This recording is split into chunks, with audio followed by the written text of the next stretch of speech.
네, 주시는 말씀은 마태복음 11장입니다. 마태복음 11장 15절에서 마지막 19절까지 말씀입니다. 15절에서 19절까지 말씀입니다. 자, 우리 한 목소리로 함께 성경 말씀 봉독하겠습니다. 귀 있는 자는 들을지어다. 이 세대를 무엇으로 비유할까? 비유하건대 아이들이 장터에 앉아 제 동물을 불러 이르되 우리가 너희를 향하여 피리를 불어도 너희가 춤추지 않고 우리가 슬피 울어도 너희가 가슴을 치지 아니하였다 함과 같도다. 요한이 와서 먹지도 않고 마시지도 아니하매 그들이 말하기를 귀신이 들렸다 하더니 인자는 와서 먹고 마시매 말하기를 보라 먹기를 탐하고 포도주를 즐기는 사람이요 세리와 죄인의 친구로다 하니 지혜는 그 행한 일로 인하여 옳다함을 얻느니라. 아멘. 자, 회개하지 못하는 이유입니다. 자, 11장 말씀 전체를 11장 말씀의 이제 1절부터 19절 말씀의 내용들을 쭉 이제 볼 겁니다. 이 말씀을 하시고 난 다음에 회개하지 않는 것에 대하여서 예수님께서 말씀하셨거든요. 이제 19절까지 말씀을 우리가 한번 자세히 좀 보려고 합니다. 자, 11장 말씀은 이제 본격적으로 시작되는 것은 2절 말씀부터죠. 세례 요한이 감옥에서 사람을 보내어서 예수님께 질문을 합니다. 어떤 질문을 하는가 하면 오실 그이가 당신입니까? 라고 질문을 합니다. 자, 세례 요한이 얼마나 답답하겠습니까? 지금 감옥에 갇혀 있는데 자기가 그리스도를 증거했습니다. 그런데 세례 요한은 지금 예수 그리스도의 사역을 잘 보지 못합니다. 눈으로 보고 싶은데 감옥에 갇혀 있습니다. 누구보다 그리스도를 보고 싶어 했던 이 세례 요한은 자기가 증거했음에도 불구하고 예수님의 사역을 소문으로만 듣고 있습니다. 소문은요, 정확하지가 않거든요. 왜곡됩니다. 과장되기도 하고요, 축소되기도 합니다. 이 감옥 안은 비참한 곳입니다. 정상적인 사고를 할 수 없을 만큼 고난을 당합니다. 이제 세례 요한은 자기가 이제 죽을 것이라는 것을 직감하고 있습니다. 그래서 마지막으로 제자들을 보내어서 예수님에 대해서 듣기를 원했습니다. 그래서 질문을 하는 겁니다. 오실 그이가 당신이지요? 우리가 다른 사람 기다릴 필요가 없지요? 그렇게 묻는 겁니다. 자, 그런데 예수님께서 하시는 대답이 어떤가 하면 너희가 보는 것을 그대로 가서 세례 요한에게 전해라. 그리고 예수님께서 하시는 이 말씀은 맹인이 보며 못 걷는 사람이 걸으며 나병 환자가 깨끗한 물 받으며 이 말씀 가난한 자에게 복음이 전하여진다 하라라는 것은 구약 성경에 이사야를 통하여서 기록된 메시아에 대한 말씀입니다. 자, 그러니까 지금 마지막으로 제자들을 보내어서 예수님에 대해서 듣고 싶어하는 이것은 인간인 세례 요한의 최선의 애씀이었습니다. 자, 예수님께서는 그들에게 구약의 말씀, 이사야서의 말씀을 그대로 말씀하셨습니다. 너희들이 본 것을 가서 전해봐라. 이사야의 말씀이 그대로 이루어지고 있을 것이다. 그것만으로 세례 요한은 충분했습니다. 왜냐하면 들을 귀가 있기 때문입니다. 자, 그 이후에 예수님께서 제자들에게 무엇을 가르치시는가 하면요. 세례 요한이 바로 성경에 예언된 그리스도의 앞길을 준비하는 사람이라는 것을 제자들에게 가르칩니다. 그리고 이제 이어지는 말씀이 뭐냐면 오늘 우리가 이제 나눈 말씀인데요. 자, 귀 있는 자는 들을지어다. 자, 여러분, 이 말은 귀를 기울이라는 말이 아닙니다. 지금 귀가 있느냐의 문제입니다. 귀가 있느냐 없느냐의 문제입니다. 말씀을 들을 때에 듣는 귀가 막혀 있는 사람들이 많습니다. 여러분, 성도들 중에도 말씀을 듣지만 귀가 막혀 있는 분들이 많습니다. 그래서 말씀을 듣기 위하여서 필요한 것이 있습니다. 두 가지를 이야기하려고 하는데요. 그 첫 번째가 뭐냐 하면 성경의 지식입니다. 지금 예수님께서는 세례 요한이 그리스도의 앞을 준비하는 자라는 것을 구약의 말씀들을 인용하여서 말씀하고 있습니다. 그러니까 구약의 말씀을 그들이 제대로 알았더라면 세례 요한이 누구인지를 알았을 것입니다. 그런데 잘 몰랐습니다. 여러분, 하나님의 말씀을 듣기 위해서 필요한 것이 뭐냐 하면은 성경의 지식입니다. 여러분, 이 신약 시대에는 이미 구약 성경이 헬라어로 번역이 되어서 주어진 시대입니다. 성경을 충분히 알 수 있는 시대입니다. 그래서 지금도 여러분들이 설교를 들을 때에 성경의 전반적인 흐름이 없으면 말씀이 귀에 잘 안 들립니다. 그래서 여러분들이 평소에 성경 말씀을 묵상하셔야 됩니다. 그래야지 궁금한 것도 생깁니다. 여러분, 어떠한 일에 궁금한 것이 생긴다라는 것이 사실 시작입니다.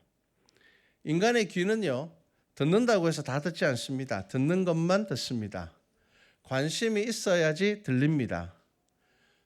우리 교인들이 많지 않지만 예배 드릴 때 세상 다 이런 표정으로 예배 드리는 분들이 있습니다. 안 들리는 겁니다.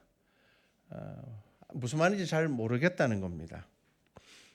여러분, 자녀들을 양육하면요, 사춘기가 지났는지 안 지났는지 눈빛을 보면 알 수가 있습니다. 눈빛이 돌아옵니다. 우리 아이들 보니까 이제 고등학교 올라오면서 슬슬 돌아오는 애들이 있습니다. 지원이 눈빛이 조금씩 돌아오고 있는데 조금씩 돌아옵니다. 전혀 다른 생각하는 것 같고, 그런데 조금씩 눈빛이 돌아옵니다. 그리고 귀가 열립니다. 듣기 싫어하던 아이들이 조금씩 듣기 시작합니다. 예수님은 세례 요한의 이야기를 하다가 갑자기 이런 이야기를 하죠. 성경대로 세례 요한이 왔지만 아무도 그를 알아보지 못했다는 말씀을 하시는 겁니다. 왜냐하면 세례 요한이 올 것이라는 것이 이미 구약 성경에 다 기록되어 있음에도 불구하고 그들은 세례 요한이 왔음에도 세례 요한을 알아보지 못하였습니다. 이게 무슨 말인가 하면요, 자기들이 원하는 대로 하나님의 말씀을 해석하고 있다는 것입니다. 여러분, 확정 편향이라는 말이 있습니다. 사람들은 어느 정도 확정 편향적인 부분이 있습니다. 여러분, 확정 편향이 있다는 것이 나쁜 것은 아닙니다. 왜냐하면 이것이 어느 정도 소신이 되고 신념이 되기 때문입니다. 문제는요, 이게 너무 심해지면 신념을 넘어서서 고집이 되어버립니다. 그러면 이제 소통에 문제가 생기고 다툼이 생깁니다. 사전적인 의미의 확정 편향이 이렇게 기록되어 있습니다. 잘 들어보십시오.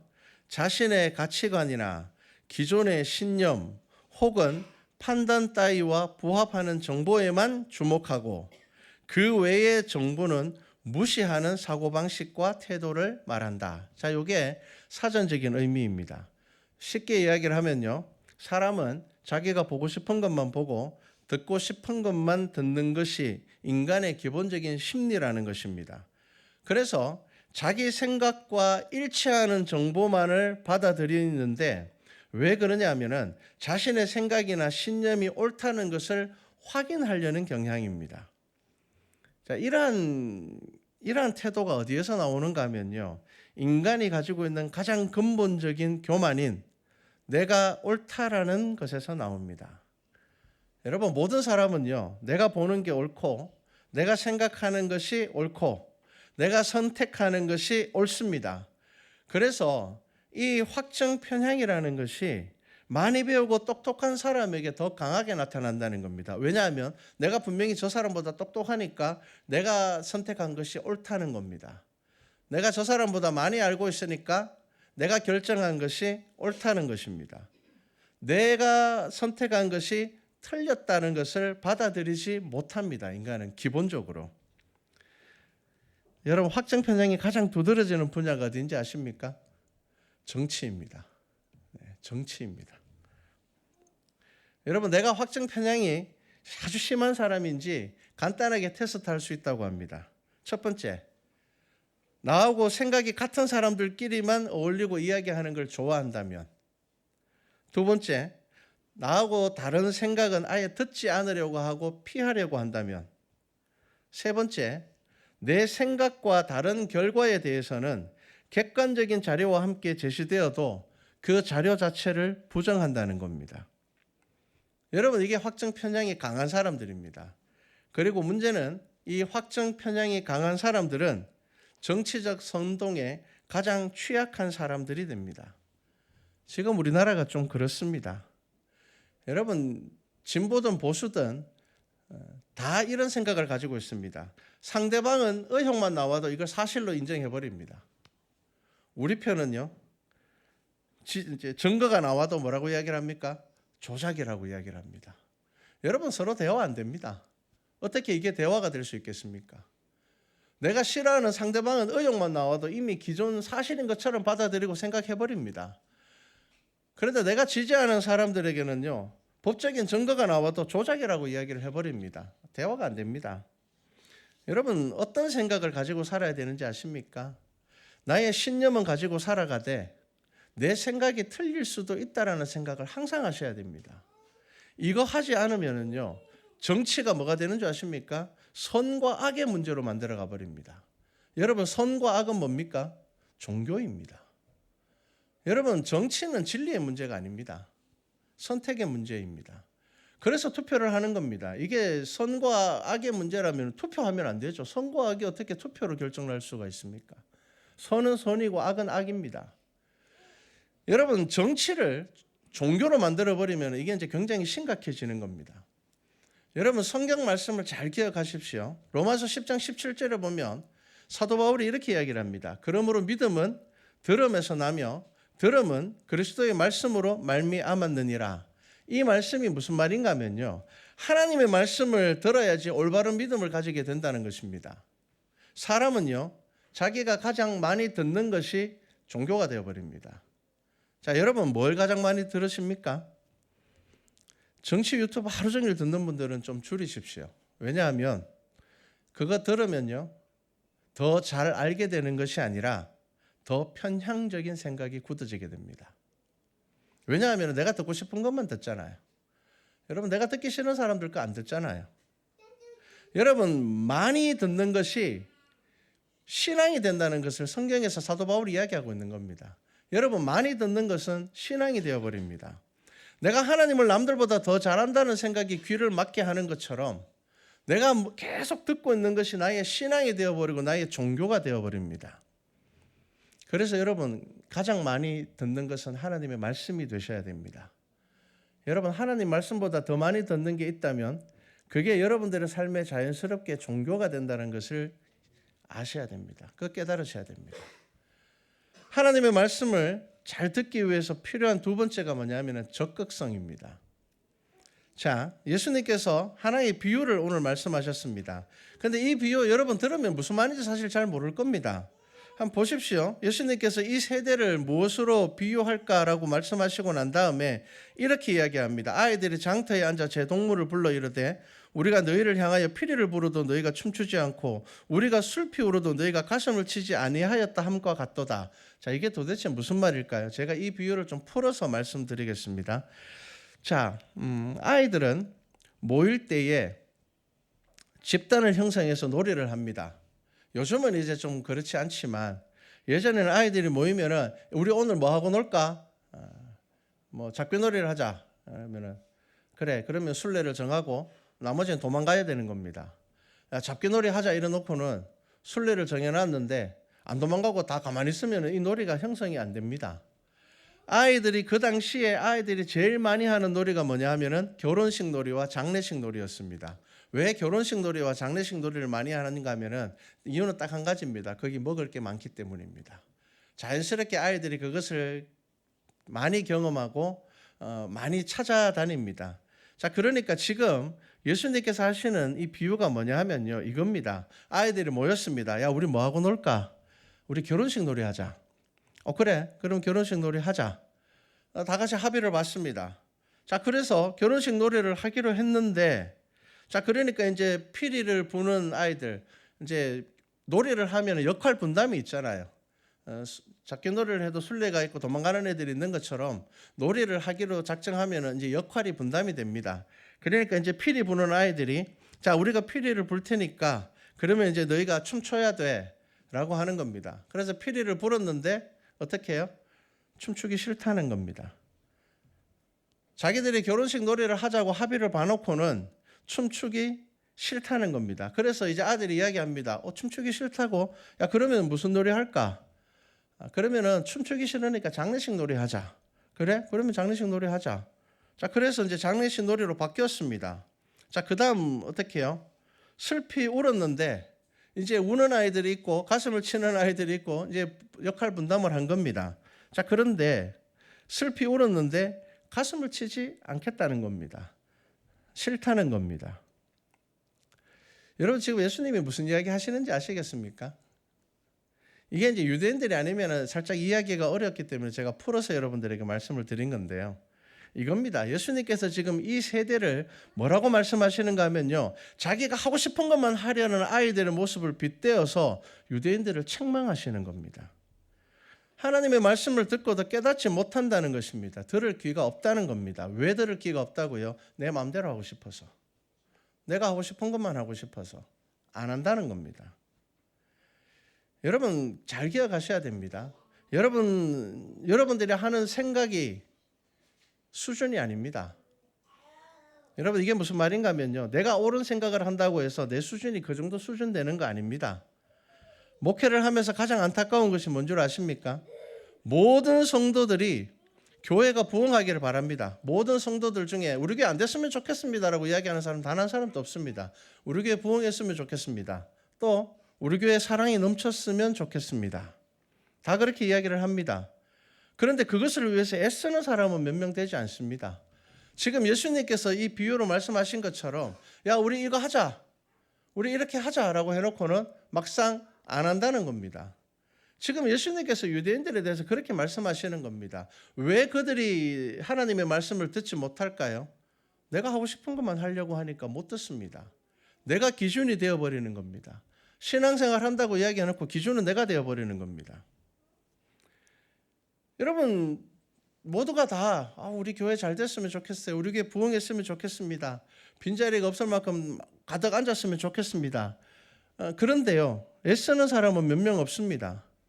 우리 교회가 사랑이 넘쳤으면 좋겠습니다라고 이야기를 하면서 우리 교회에 사랑이 넘치기 위해서 애쓰는 사람은 몇 명 되지 않습니다. 우리가 사랑 넘쳤으면 좋겠어요라고 이야기하면서 결국은 이 아이들처럼 춤도 안 춥니다.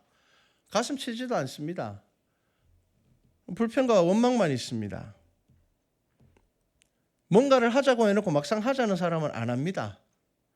여러분, 이게 우리의 문제입니다. 여러분, 우리가 1년에 한 두 번 정도씩 대표 기도를 합니다. 여러분이 하는 기도만큼 여러분의 신앙이 수준이 된다면 사실 더 이상 교회 와서 예배 안 드려도 될 겁니다. 여러분들이 기도하는 것만큼 여러분들이 기도한 것을 지키기 위해서 애쓰시기만 한다면 우리 교회는 굉장히 좋은 교회가 될 겁니다. 여러분, 누구도 이 강단에서 기도할 때에 우리 교회는 좀 문제가 있으니까 안 됐으면 좋겠습니다, 이렇게 기도하시는 분 없습니다. 다 사랑이 넘쳤으면 좋겠고 다 이 공동체가 아름다운 공동체가 되었으면 좋겠고라고 이야기를 하면서도 정작 예수님께서 지금 하시는 이 유대인들처럼 어떻게 해요? 애쓰지 않는다는 겁니다. 피리 부는데 춤 안 춘다는 겁니다. 곡하고 있는데 가슴 치지 않는다는 겁니다. 하자고 해놓고 안 합니다. 여러분, 생각보다 결단을 하십시오. 여러분, 그게 중요합니다. 여러분들 1년에 한 번 하는 기도문 다 적어서 하시잖아요. 버리지 마시고 여러분들 집에 붙여놓으시고 여러분 그 기도만큼만 애쓰십시오. 적어도 여러분이 한 기도잖아요. 여러분이 했던 그 기도를 위해서 애써 보십시오. 그것만 해도 교회는요, 정말 하나님께서 기뻐하시는 교회 될 것입니다. 여러분, 지금 예수님께서 왜 이 비유를 하셨습니까? 세리요원이 와서 금식하고 철저하게 거룩하고 경건한 생활을 하니까 유대인들이 뭐라고 이야기한다고요? 귀신 들렸다고 이야기를 했습니다. 그런데 예수님께서 오셔가지고 죄인들과 함께 막 먹고 마시니까 뭐라고 이야기를 합니까? 먹기를 탐하고 포도주를 즐기는 죄인의 친구라고 이야기를 합니다. 자, 여러분, 이게 지금 무슨 말인지 아셔야 됩니다. 세리요한이 와서 바리새인들보다 더 거룩하고 경건하니까 뭐라고 이야기한다고요? 귀신 들렸다고 이야기하는 겁니다. 그런데 예수님께서 오셔서 막 죄인들과 함께 어울리고 그들과 그 수많은 군중들이 예수님을 따라다니면서 예수님의 그 무리들은요, 그 잔치였습니다. 잔치. 왜 잔치입니까? 병든 자들이 곤침을 받죠. 여러분, 그만큼 놀라운 일이 어디 있습니까? 막 기적이 일어나죠. 오병이어 같은 기적이 일어나죠. 그러니까 예수님을 따라다니는 무리들은요, 결혼 잔치와 같았습니다. 그런데 이 유대인의 지도자들이 뭐라고 이야기한다고요? 자기들보다 더 경건하니까 귀신 들렸다 그러고 그 반대의 모습을 보이는 예수님을 향하여서는 뭐라고요? 저 죄인의 친구네. 먹는 걸 탐하는 사람이네. 포도주를 즐기는 사람이네. 그렇게 이야기를 하는 겁니다. 여러분, 유대인들의 지도자들은요, 메시아를 기다린다고 하면서도 거룩하고 경건한 세리요한도 인정하지 않았고요, 기쁨이 넘치는 그리스도의 공동체도 인정하지 않았습니다. 귀를 닫았습니다. 뭐가 문제일까요? 자기만 옳다는 겁니다. 여러분, 여전히 우리 안에 일어나고 있는 문제들도 이겁니다. 내가 옳다는 겁니다. 내가 보기에 저거 잘못됐다는 겁니다. 여러분, 우리가 누군가를 향해서 저 사람이 잘못되었어라고 이야기할 때 그 사람도 나를 향해서 잘못되었어라고 이야기하고 있습니다. 그래서 여러분, 권면하셔야 되는 거지 불평하시면 안 됩니다. 마음 아파하셔야 됩니다. 답답해할 수는 있습니다.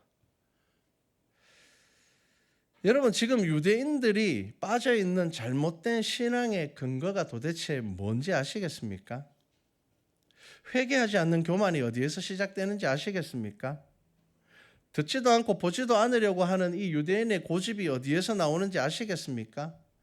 마태복음 3장에 예수님께서 사역을 시작하시면서 이 부분에 대해서 분명하게 말씀하신 부분이 있습니다. 마태복음 3장에 이렇게 말씀합니다. 속으로 아브라함이 우리 조상이라 생각하지 말라. 내가 너희에게 이르노니 하나님이 능히 이 돌들로도 아브라함의 자손이 되게 하시리라. 유대인들이 가지고 있는 고집이 뭐라고요? 우리는 아브라함의 후손이라는 겁니다. 우리는 구원받는 백성이라는 겁니다. 그래서 우리가 이방인보다 훨씬 낫다는 겁니다. 우리는 율법이 있으니까 우리는 옳다는 겁니다. 여러분, 우리의 고집이 어디에서 오는지 아십니까? 내가 목사니까, 내가 장로니까, 권사니까, 내가 모태신앙이니까, 내가 교회를 잘 아니까. 여러분, 이 고집이 하나님의 말씀을 듣지 못하게 하고 이 고집이 내가 변하는 것을 막고 있다는 겁니다. 여러분, 우리가 인간관계 무너지는 것도요, 내가 저 사람을 다 안다고 생각하고 함부로 쉽게 평가해버립니다. 여러분, 그런 고집이 내 귀를 막고 내 눈을 멀게 합니다.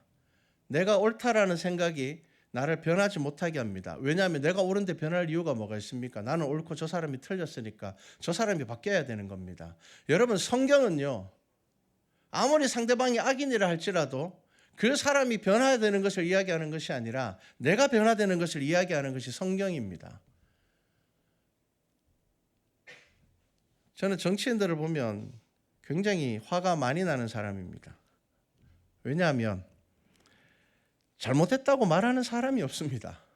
저는 이건 굉장히 심각한 문제라고 생각합니다. 정치인들 중에 저희가 정말 잘못했습니다 라고 이야기하는 사람 거의 없습니다, 지금. 그리고 손해보지 않는 범위에서 애매하게 사과합니다. 그럴 의도는 없었지만 아쉽습니다. 심심한 조의를 표하면 이게 무슨 사과입니까, 이게? 여러분, 자신의 잘못에 대해서 사과도 하지 못하는 그런 정치인들을 마치 대단한 존재인 것처럼 추종하지 마십시오. 여러분, 선택하는 겁니다. 그냥 이 사람이 더 일 잘할 것 같아. 여러분, 그 정도로 선택하는 겁니다. 자신의 잘못을 묻어두고 남의 잘못을 끄집어내는 정치인들을 잘한다고 말하지 마십시오. 예수님께서 가장 경고하신 것이 뭐냐면은 나의 잘못은 가만히 두고 남의 잘못을 끄집어내는 사람을 예수님께서 가장 악하다고 말씀하셨습니다. 이게 우리 모습 아닙니까? 우리는 자기의 잘못은 생각하지 않고 남의 잘못을 자꾸 들추어내고 끄집어내고 다른 사람들에게 말하려고 하는 것이 우리의 모습입니다. 여러분, 정치인들이 문제가 아닙니다. 여러분, 국민들에 맞는 정치인이 세워진다고 하잖아요. 제가 걱정하는 것은 교회에 예수님보다 정치인을 더 따르는 사람들이 점점 늘어나고 있는 것 같아서 걱정입니다. 예수님은 전도 안 하는데 자기가 믿는 정치인은 전도하는 분들이 너무 많아지더라고요. 여러분, 누구를 전해야 됩니까? 예수님을 전해야 됩니까? 여러분들이 믿는 정치인을 전해야 됩니까? 평생 가도 전도 한 번 안 하시는 분들이 자기가 지지하는 정치인을 전하기 위해서 얼마나 애쓰는지 제가 그런 모습들을 보면 안타깝습니다. 여러분, 우리가 전해야 되는 것은 예수 그리스도입니다. 왜냐하면 그분이 진리이기 때문입니다. 진리가 아닌 것을 전하지 마십시오. 여러분, 이런 교회를 보고 예수님께서 뭐라고 하실 것 같습니까? 저는 지금껏 제가 지지하는 사람이 대통령이 되든 제가 지지하지 않은 사람이 대통령이 되든 세워진 대통령을 위해서는 반드시 기도합니다. 그 사람이 올바른 판단을 내릴 수 있게 해. 이 나라를 잘 이끌어갈 수 있게 해달라고. 내 마음에 안 드니까 빨리 사라졌으면 좋겠다. 그런 생각하지 않습니다. 여러분, 그건 굉장히 악한 생각입니다. 내가 무슨 기준으로 그것을 알 수가 있습니까? 여러분, 지금 나와 있는 정치인들, 여러분들 그분들을 얼마나 잘 알고 있습니까? 여러분, 긍정적인 자료이든 부정적인 자료이든 여러분들이 접하고 있는 자료는 편집된 정보 아닙니까?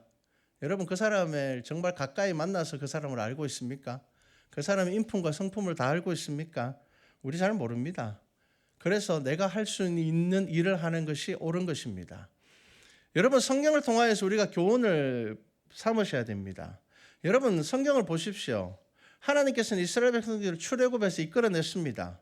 하나님께서는 택한 백성, 언약의 백성을 430년 동안 노예로도 살게 하시는 분입니다. 그들이 430년 동안 살고 있었다고 해서 멸망하지 않습니다. 언약을 품고 있는 이상 하나님께서 그들을 이끌어내십니다. 자, 그들이 40년 광야 지나서 가나안 땅에 들어가서 그러면 어떻게 했습니까? 400년이라는 사사시대를 보냅니다. 그리고 그들이 이스라엘이라는 나라를 세웠을 때 첫 왕인 사울을 통하여서 하나님의 나라의 백성을 만드셨습니다. 자, 그러면 이제 그때부터 하나님의 마음에 합한 자들만 왕으로 세워졌습니까? 아닙니다. 악한 왕들이 더 많았습니다. 왜 하나님께서는 악한 왕을 허락하셨을까요? 여러분, 그 부분을 우리가 고민해 봐야 되는 겁니다. 지금 우리는요, 어떻게 선동하는가 하면은, 예수 믿는 사람이 대통령 되어야 된다. 여러분, 그러면은 목사님 하면 되죠. 목사님이 대통령 하면 나라가 잘 살까요?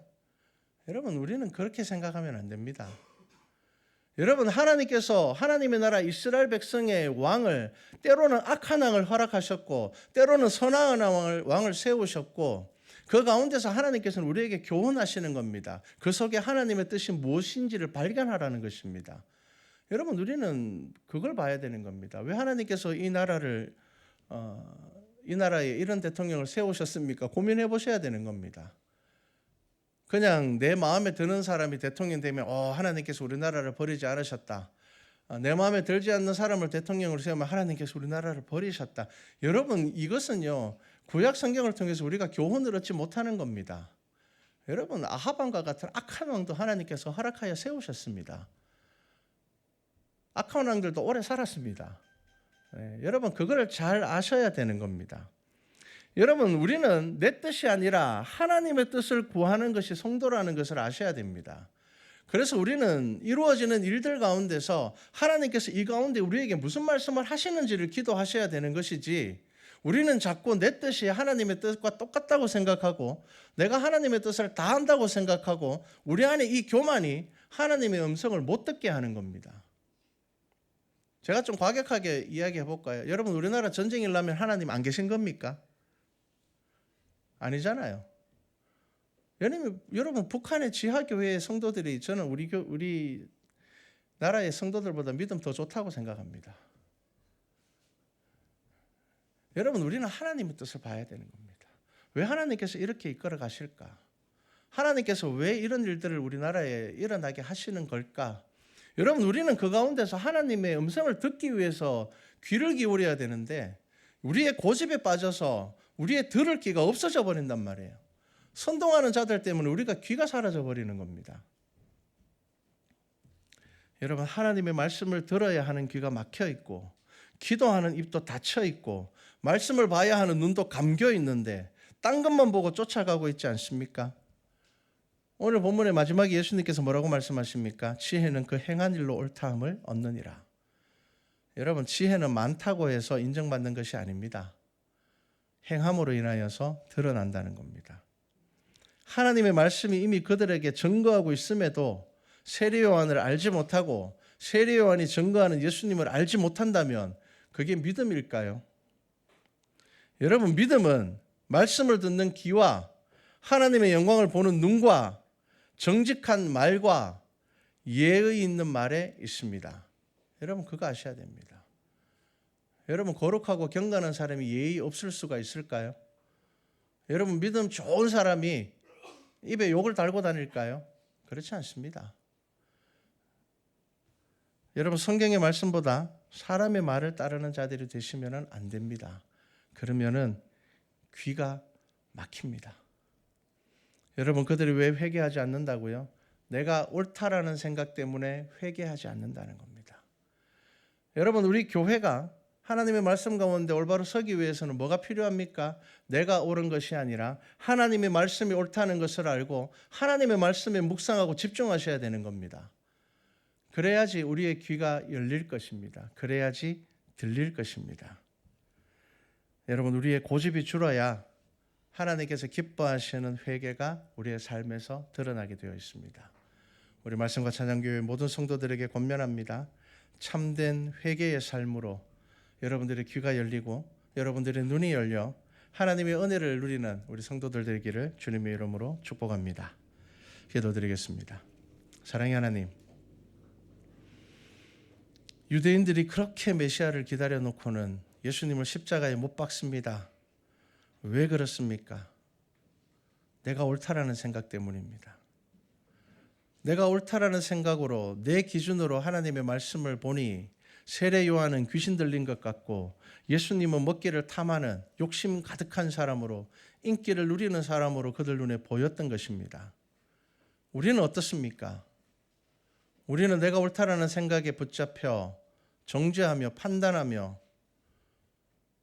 우리의 삶 안에도 예수님께서 경고하시는 유대인의 삶이 들어있지 않습니까?